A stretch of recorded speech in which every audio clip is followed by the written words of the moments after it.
fiery horse with the speed of light, a cloud of dust, and a hearty hi-yo Silver, the Lone Ranger.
With his faithful Indian companion Tonto, the masked rider of the plains led the fight for law and order in the early western United States. The stories of his strength and courage, his daring and resourcefulness have come down to us through the generations. And nowhere in the pages of history can one find a greater champion of justice. Return with us now to those thrilling days of yesteryear. From out of the past come the thundering hoofbeats of the great horse Silver. The Lone Ranger rides again. Come on, Silver! Hurry, big fellow! I'm Silver! Ahoy!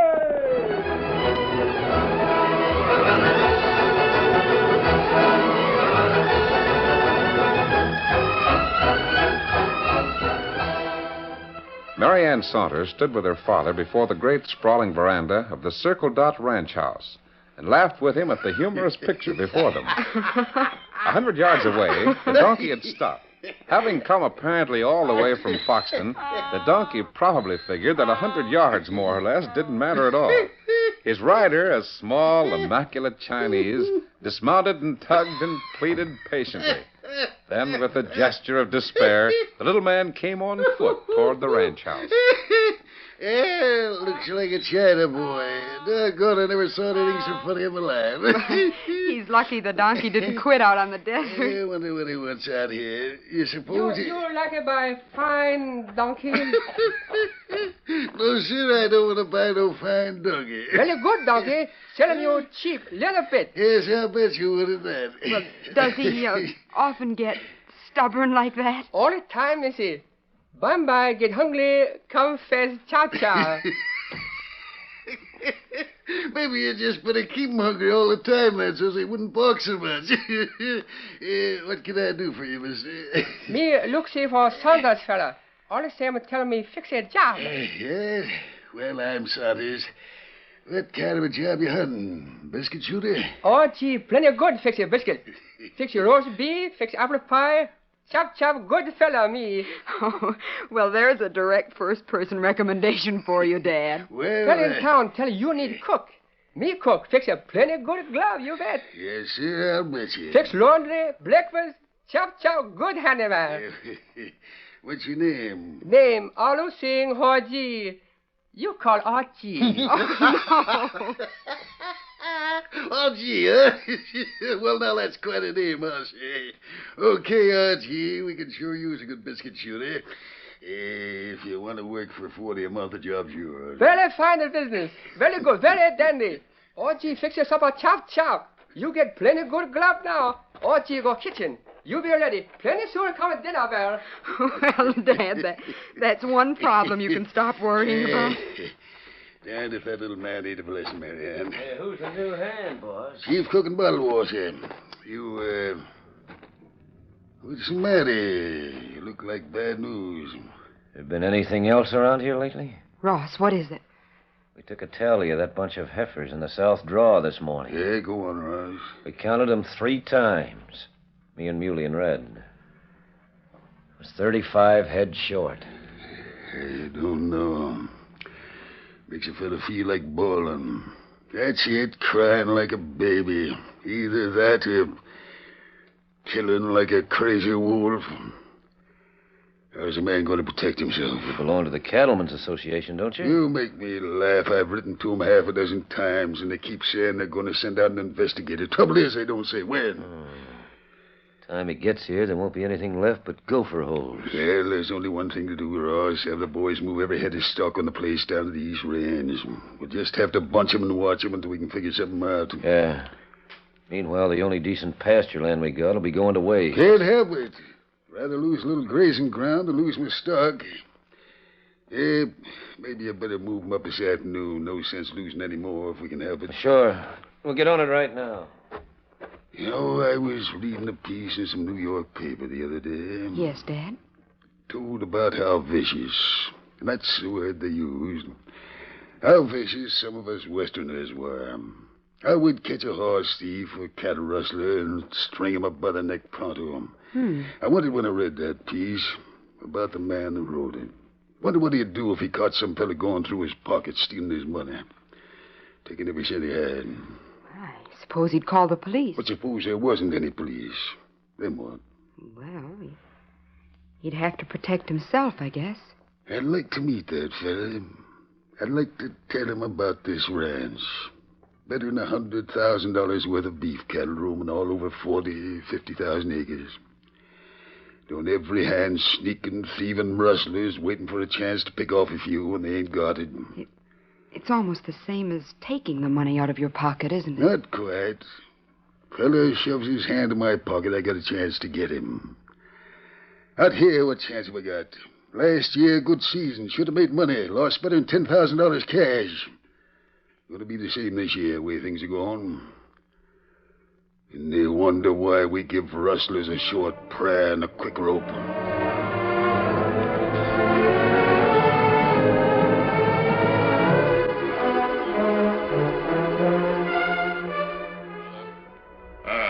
Did Dan tell you where he was going? Him not say. You think him just go for ride and Victor. That boy is too young to be exploring this country by himself. When he gets back, I'm going to ask him not to leave camp alone. Oh, all young feller plenty curious. Like see country. That's just it. As long as he stays on the regularly traveled routes, I don't think there's any danger. But being a boy, he likes to get off the beaten path. Kimasabi. Yes? Me look at Dan this morning. Him not look good. Oh? How do you mean, Tonto? Him look, maybe little strange. I hadn't noticed. Wish he'd get back so... here he comes now. Him ride plenty fast, Kimasabi. Nothing but rim rock and wild country in the direction he's coming from. I wonder... Oh, Victor, whoa, boy. Oh, easy, fella. Dan! Dan, where have you been? We were beginning to worry about you. Golly, sir, I couldn't get back sooner. I was almost trapped in a box canyon about 4 miles north of here. Trapped? In what way? Well, I started out this morning. Didn't mean to go so far. But when I was about 2 miles from camp, I stopped and dismounted up on the rim rack to look around. What you see, Dan? I was looking out across the valley, and there was a big herd of cattle grazing down there. Then, while I was watching, 3 men rode up and started cutting out some young stock. Must have been rustlers. What made you think they were rustlers? Well, in the first place, they were driving the cattle too fast. And then, well, they were just going the wrong way. There isn't a ranch or even a farm for 50 miles north of that rimrock country. That plenty wild country back there. Go on, Dan. Well, I couldn't head right back this way without being seen, so I rode ahead of them for a couple miles, dodging through the rocks and boulders. They may have been rustlers, but then again, they probably had honest reasons for driving those few head of cattle away from the herd. At any rate, it's just as well they didn't see you. But they did, sir. And that's what's convinced me they were crooks. What? I got pretty well back in the rocks and dismounted, thinking I'd wait until they went by, and then start back for camp. And they came right up close, too. So close that I could see the men and hear them talking. Golly, I was scared. I can't blame you for that. What happened? Well, I'd have been all right, except that one of their horses must have sensed Victor close by and whinnied. Golly, he was looking right straight at where I was hiding. Well, anyway, I held Victor's nose, And he knew what I meant because he didn't even try to answer that whinny. It's times like that when a well-trained horse is valuable. So one of those riders stopped his horse and said he was going to take a look back in the rocks. He started my way and, well, I guess I just got buck fever because I jumped on Victor and rode out of there as fast as I could. That was a smart thing to do, Dan. If those men were crooks, you'd have had a hard time explaining your presence there.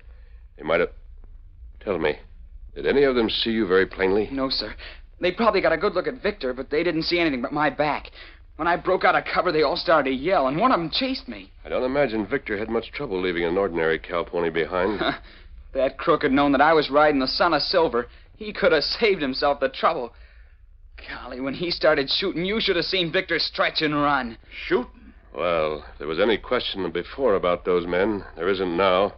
Honest men wouldn't shoot at an unarmed boy. That's just what I thought. Well, anyway, I'm sure glad to get back here. And from now on, sir, I'm not going back in that country alone. You most certainly are not. You were lucky to have a good, intelligent horse that could carry you out of danger. Another time, your luck might be different. Tonto, get your horse ready. You and I are going to ride up into that country and take a look around. What about me? I have an errand for you, Dan. Here are some letters to be mailed at the post office. By the way, you feel all right? Sure, I'm all right. Just excited, I guess. It shouldn't take more than 3 or 4 hours for you to get there and back without hurrying. Tonto and I'll be back in camp before dark. I'll come straight back from Foxton after I go to the post office. Good. Come on, Tonto. Here, Silver. Be ready. Steady, big fella. All right, let's go. Get him up, Scout. Come on, Silver.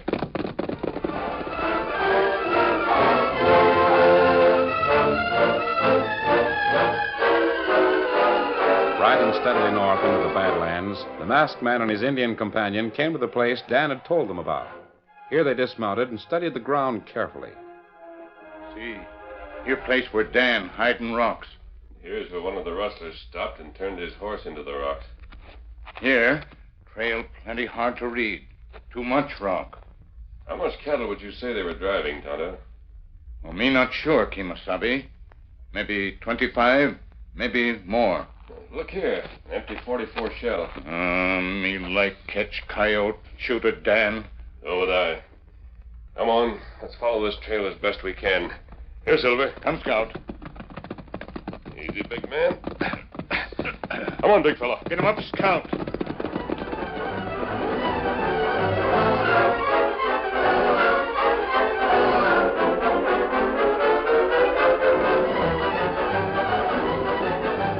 Ho, Silver. Ho, Scout. Ho, fella. No use going any further. We might be able to pick up the trail ahead, but it'll soon be dark. Let's head back for camp. Dan be waiting for us now. I'm his story. I doubt very much if any of those men would have seen him well enough to recognize him. I don't like the thought of that boy getting into trouble. You notice maybe how Dan look funny? How do you mean? Well, me think him look strange. Maybe sick. I noticed he was somewhat flushed. Probably the excitement he had been through. Me fix herb medicine tonight. Plenty good for a young feller.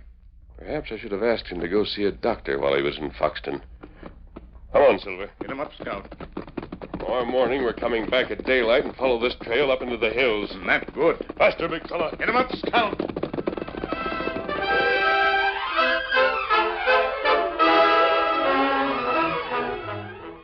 The curtain falls on the first act of our Lone Ranger story.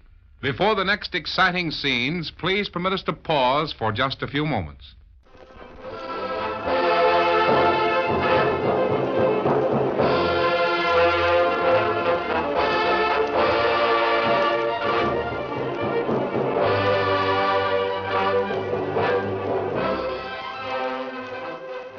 Now, to continue our story. When Dan Reed left the Lone Ranger's camp in the early afternoon to ride to the Foxton post office, he felt excited and breathless as any boy might after the dangerous adventure of a few hours earlier. Riding at a steady pace, the boy followed the well-marked trail to Foxton, through the sparsely wooded foothills and out across the burning fringe of desert. In the distance, the painted cliffs reflected a rainbow of color in the face of the sun. Halfway to town, the boy, trembling, reined his horse to a stop. Whoa, Victor. Oh, boy. Golly, Guess I'm still scared from this morning. I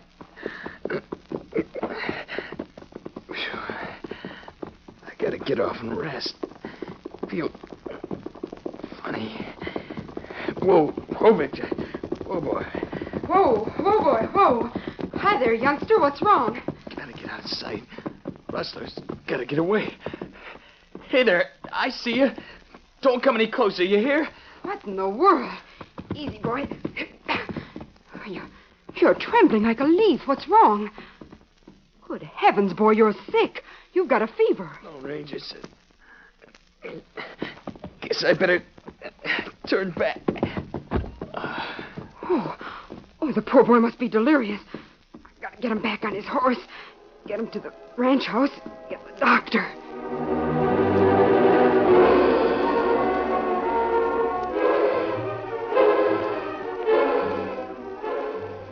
As darkness came, Mary Ann Saunders returned to the Circle Dot with the sick boy. Quickly, with the help of Dan Saunders and Ross Newcomb, the feverish youngster was put to bed, and a rider was sent to Foxton to bring the doctor. Later, in the long, rambling barn, Ross Newcomb unsaddled Dan's white colt and tied him in a stall. Then, swiftly, he made his way to the bunkhouse. Hey, Red. Muley, come here. What do you want? Come on out here. I got something to show you. What is it? Over in the barn. Come on. It must be important calling us out at this time of the Mary night. Ann just brought in a sick kid a while ago. Yeah, we heard about it. Who was he? Well, I'm wondering. Here, I just got through putting his horse away for him. Strike a match, friend. Sure. Ever see that white colt before? Don't know. Just what do you mean? Hey, Yeah, that's what I said. that's the horse that kid was riding this morning up in the Ream Rock. Sure. The kid that was riding him was laying in the house, sick. That mean anything to you, gents? That kid seen us this morning. Chances are he could identify every one of us. If he had the chance. Uh-huh. You're dead right, Muley. But I reckon we better see he don't have the chance.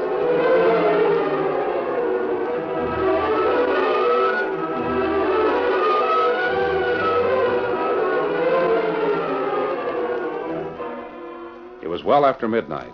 Dan Saunders took the last look at the boy, Dan Reed, who was now sleeping restlessly. Then he stepped out, quietly closing the bedroom door. Down the dimly lighted hallway, Saunders went to his own room. Then, Just a minute. Wait.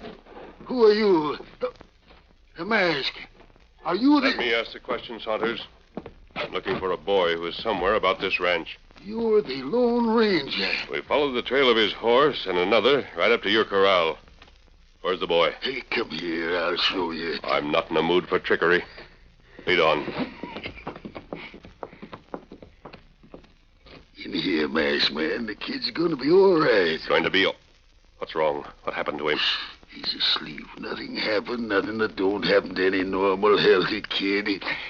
He's down with the measles. Measles? Well... Sure. The doc was out and looked at him, said there wasn't nothing to worry about. No wonder Tonto remarked this morning that Dan didn't look just right. I should have noticed. Dan? His name is Dan Reed, my nephew. Let me look at him.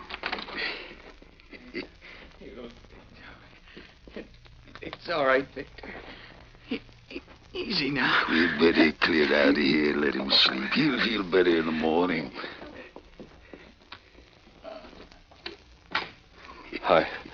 I'm sorry if I doubted you, Mr. Saunders. I was worried about the boy. Why, sure, of course you was. When he got to mumbling and talking, he mentioned you a lot. I'm deeply grateful to you for bringing him here. If ever I can repay you in any way... Yeah? Well, I've heard that... come on out in the kitchen. We'll have a cup of coffee. Something I'd like to tell you. And that's what I'm up against. Don't know just how to fight the thing. I'd like to know where that China boy is. Ain't seen him around all evening. Tell me more about this Chinese, Mr. Saunders. Gee. Just a cookie. Right good one. A darn good handyman to have around. Yes. Probably better than you think. Just how do you mean? I'll tell you later. You lost some cattle this morning? Sure. But how did you know that? The boy Dan was riding through Rimrock to the north. He saw the men who ran off your stock. He did? Yes, they nearly trapped him up there in the rocks, but he got away. Well, doggone, that's the first break I've had since... Mr. Saunders, those men know that Dan could identify them. They won't let that happen if they can help it. Say, if that's true, the kid ain't safe, is he? He wouldn't be if we didn't know what we do now. I'm going to get Tonto. Tonto? Well, that's the engine rides with you, huh? With your permission, I'm going to have Tonto stay in Dan's bedroom day and night until he's well. I never allow the boy to get into trouble or danger if I can help it. This morning was something unavoidable. Sure, I can see that, but listen, someone's at the door. Kimasabi. What is it, Tonto? You come, feller. Who's he got there with it? Hey, gee, where you been, boy? Gee, have very bad time. China boy gets bang on head, make a plenty trouble. You bet. What the blazes you talking about? You put out light. Not let them see us from outside. I'll get it. There. Now tell us what this is all about. Well, me find China fella tied up in tool shed. But what happened, gee? What in thunder's going on around this ranch? I think R.G. can tell you a great deal if he chooses to, Mr. Well, Saunders. I wish the blazes he'd choose to right now. Rustlers running off my stock, low-down farmers shooting at kids, fellas ambushing my cook and beating the daylights out of me. Please, Mr. Saunders, R.G. Fix, I'll tell you all I say. Chow. Should I tell this gentleman the whole story, Mr. Lone Ranger? What? Hey, now, I think it would relieve his mind very much, Alu Singh. Now, wait a minute.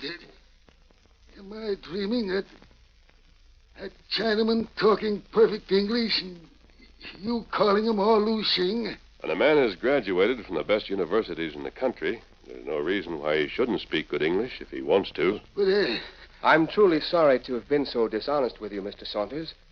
It was just that I thought it necessary to conceal my identity in coming here. Naturally, you are needing a cook provided the perfect excuse. Go on. I'm weak, but go on. You have written many times to the Cattlemen's Association for help in protecting your ranch from thieves and rustlers. The association sent a man out here 3 months ago. A fellow named George Manley. Manley? I remember him. He got killed in the saloon fight. Was he from the association? Yes. Then I was sent out for 2 reasons. To find out about your troubles, but first to find out what happened to Manley. From what I've learned, he was murdered. The fight angle was a frame-up, a farce. Alu Singh happens to be the best undercover man the association has, Mr. Saunders. Well, I'll be... You sure had everybody fooled around here, R.G. I mean, Alu Singh. Not quite everyone, Mr. Saunders. The people I wanted to fool most were not fooled at all. At least not very long. They caught me tonight. And if it had not been for the Lone Ranger's admirable companion, I should have been in very grave difficulty. Where'd they catch you? Who were they? You find out plenty soon. Me think them wake now, outside house. Huh? What do you mean, Tonto? Quickly, let's get to Dan's bedroom, Tonto. I want you to stay there until this is over. You not worry about Dan. Tonto watch him plenty good. Alu Singh, stay here with Mr. Saunders. Don't make any light. I'll be back in a moment.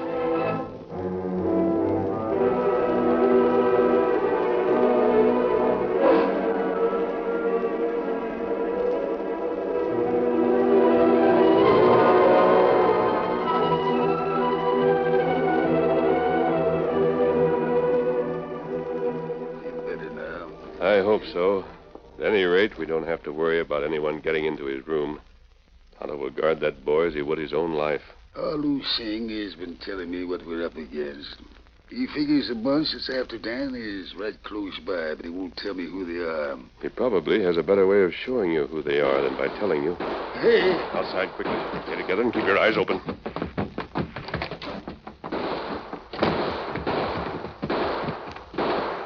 Someone tried to get into Dan's room. Tonto must have given them an unpleasant surprise. Look out, to your left. There they are. Let him have it. We see you back there. If you want more, try that again. Oh, my shoulder. You two off in the shadows. Drop your guns and step out beside your partner. Ross! What the devil? What are you crazy groups up to anyway? Muley, Red. Ask your friend, the Lone Ranger. I could tell you, I think. But let Alu Singh say it and make it official. What do you mean, official? A man you and your friends beat up and locked in the tool shed happens to be an ace detective for the Cattlemen's Association. Detective? Oh, my own foreman. Why, I can't believe it. I'm leaving Tonto here, Mr. Saunders, to keep an eye on Dan Reed. When he's better, you'll find he can identify these men without trouble. Meanwhile, with your help, our Lu Sing can handle them very nicely. Yes. Now, thanks to you and your friend Tonto. Hey, listen to that China boy talk. Mister, we should have fixed you when we had the chance. Too late now, Mr. Ross. Too bad. Very sorry. Now, RG fix it. Fix it plenty good chop you bet. Why don't you dry up? RG fix your laundry. Whitewash, dirty fella, plenty clean. Fix it very good, very dandy. All the same as fix it bad man's hash, Mr. Ross? Are you silver? Hoy!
The story you have just heard is a copyrighted feature of the Lone Ranger Incorporated.